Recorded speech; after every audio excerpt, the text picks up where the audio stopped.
அப்போ இயேசு ஏன் உயிர் தெழுந்தார் அப்படின்னு சொன்னால், நம் விசுவாசத்தை பலப்படுத்த, இனியும் நாம் பாவத்தில் வாழக்கூடாது என்பதற்காக இயேசு உயிர் தெழுந்தார். 100% பாவத்தில் இருக்கிறேன்ப்பா, 100% பாவத்தில் இருக்கிறேன். இப்போ விசுவாசியம் மாறின்னு இருக்கிறேன்.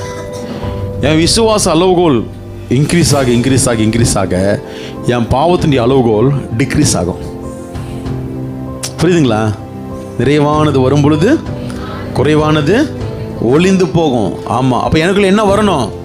கிறிஸ்து உயிரோடு எழும்பினார் என்ற விசுவாசம் வரும் பொழுது என் வாழ்க்கையில் காணப்படுகிற எல்லா பாவ காரியங்களுடைய அளவுகோல் குறைஞ்சி நான் பரிபூர்ணமாவேன். அதான் வேதவசனம் சொல்லுது. அப்படி இல்லை அப்படின்னா நீங்கள் என்ன எப்படி இருந்திருப்பீங்க? பாவத்தில் தான் இருந்திருப்பீங்க. ஒன்று சொல்லுங்க, கிறிஸ்து எனக்காக எழுந்ததுனால நான் பாவத்திலிருந்து விடுதலையாக்கப்பட்டிருக்கிறேன். ஆனால் இன்னைக்கு அந்த பாவங்கள்லேருந்து நமக்கு விடுதலை கொடுக்கும்படியாய் இயேசு உயிர் தெழுந்தார். அதை நான் விசுவாசிக்கும் பொழுது நான் பாவத்தில் இல்லைப்பா, பிரசன்னத்தில் இருப்பேன்ப்பா. பாவத்தில் இல்லைப்பா, பரிசுத்தத்தில் இருப்பேன்ப்பா.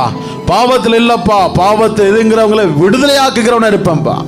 புரியுதா உங்களுக்கு? வாழ்க்கையில் ஒரு மிகப்பெரிய ஜெயத்தை கொடுப்பதற்காக தோற்று போனவங்க, விழுந்து போனவங்க, வெக்கப்பட்டு போனவங்க, அவமானப்பட்டு போனவங்க, இனிமே எழும்பவே முடியாதுன்னு இருக்கிறவங்க, அப்பேற்பட்ட வாழ்க்கையில ஜெயிக்க வச்சு அழகு பார்க்கறதுக்காக தேவன் உயிர் தெழுந்து இன்றும் உயிரோடு இருந்து மரித்து போன நம்மளுடைய வாழ்க்கையில ஜீவனை கொடுத்து ஜீவிக்கிறார்.